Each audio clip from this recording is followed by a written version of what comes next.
Welcome to the Full English Show, and yes, I am sitting here with the bowler-hatted farmer. There you go. So there's a quick couple of questions. Why have you got a bowler hat on?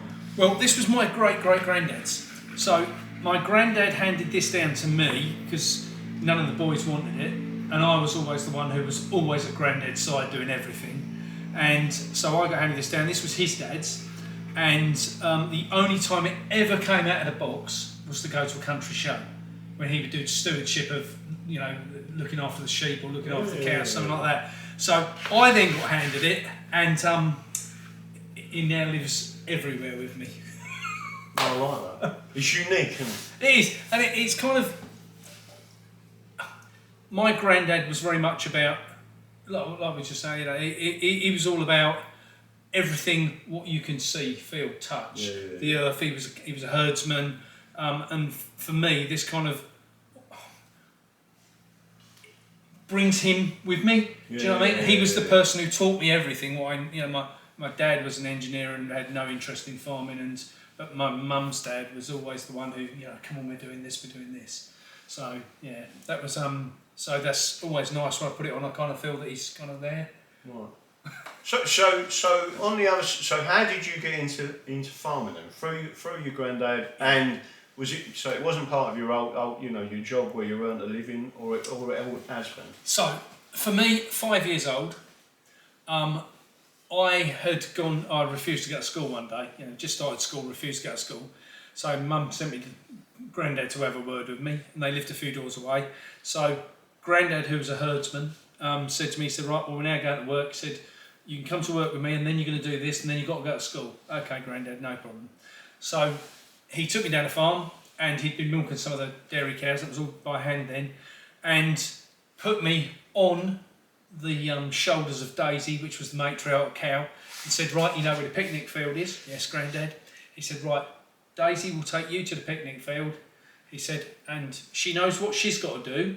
All you've got to do is when she's finished, jump the gate and get yourself to school. Okay, Granddad. So he slapped the cow on the backside. The cow takes off down the road with me bouncing about on the shoulders, hanging on for dear life. 500 other cows trailing behind us. And when the cow gets to the field, Daisy walks right the way around the field and comes back just in time for the last cow to get through the gate, and she clicks the gate closed. I jump the gate and go to school. That's 5 years old. Now you say to people, and I see some videos on social media, you know, about young kids on farms and people go, oh my God, that's so dangerous. Yeah. But I'm 57, I didn't die. No. So I think I think we've become too pampered and too nannied, really. No, really, entirely. I mean, I didn't grow up on a farm, but my mum and dad lived opposite a farm. It was a massive co-op farm in Shooters Hill in a place called Welling in Kent. And I was always fascinated by the farm. I was always over there. I was always looking at different things. They had a slaughterhouse there as well, so you knew where food came from. One of my mates used to work in there. And I always had this interest. And when I went to school, they did a special outing where they took us to a farm, and one of the teachers said, like, I've never seen you so quiet. Why are you so, you know, like, and I was, everything the farmer was wanted saying, to take it in. I was like listening to, right?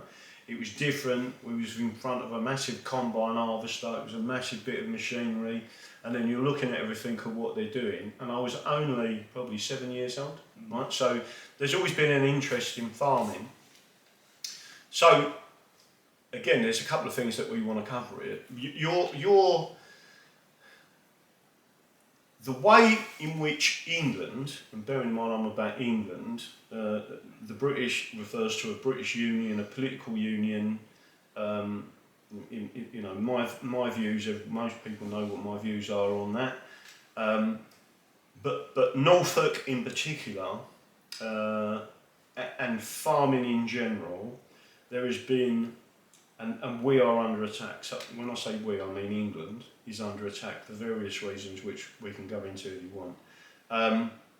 But why can you see what's going on? Tell us what's going on with the farming community, what the government's doing currently, and then we'll try and have a look at the history to show that it's notching up, that they're actually gearing up, in my view, to starve us. Absolutely, 100%. Okay, so my baptism of fire comes back. I'm 21 years old, and a friend comes round to see me. He does some leaflet dropping for me for my business, and I've got a wife and 2 little kiddies at the time, and another one on the way, and he said to me, we've got to have a word.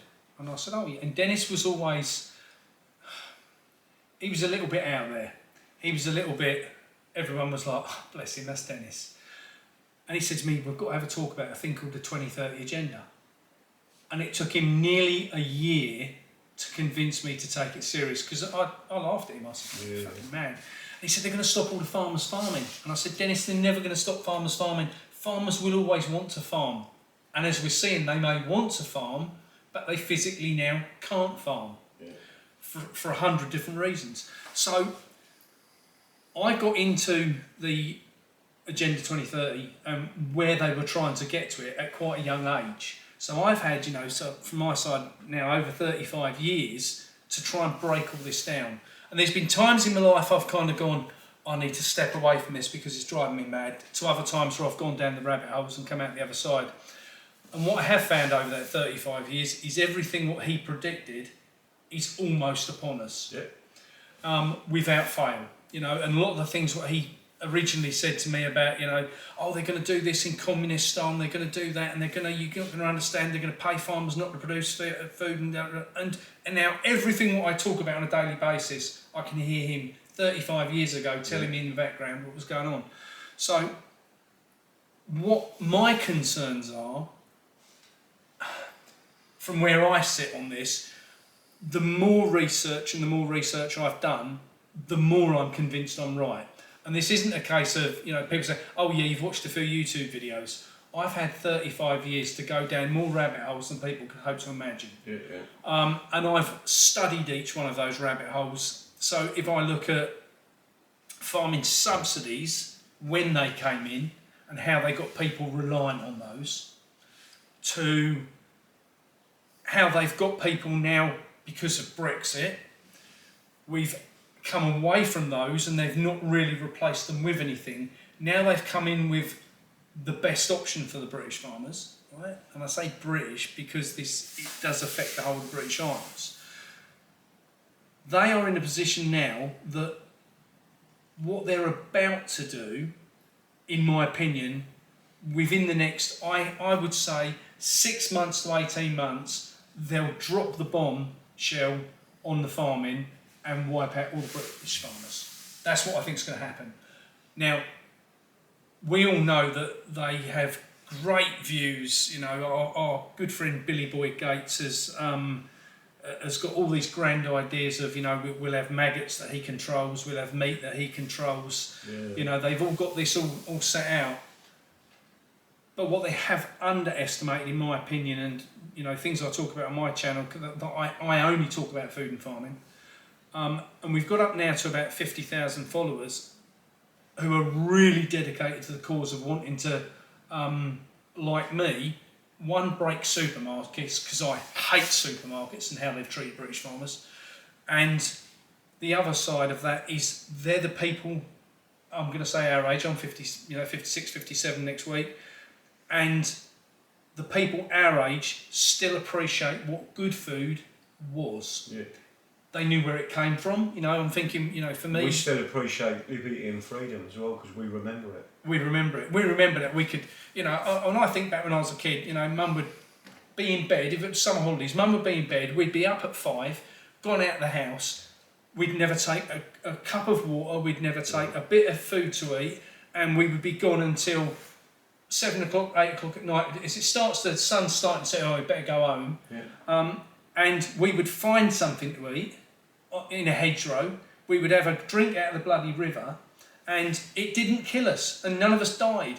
And I think that now I've got a 9-year-old, and God, he's such a... He's brought up by his mum, unfortunately. No disrespect to her, she's brought up a lovely child, but if he falls over, he's got to get a baby wipe and wipe his hands. Where we'd have just gone, we're done, So I think with the food side, what I've seen is the old generation are the ones who want to protect that, and they want to protect it not necessarily like me. people say to me, oh, you know, some of the things you talk about, you'll get yourself killed. I'm 57. I've had a really good innings. If I get killed tomorrow, so be it. Yeah. You know, but I've got I've got 4 older kids and a younger one. So I've got 5 children. I've got grandchildren, and it worries me because most of my children don't talk to me because of my outspoken views on things. So as a result of that, you know, I don't get to see the grandkids and so forth. But it doesn't stop me being the parent and the grandparent.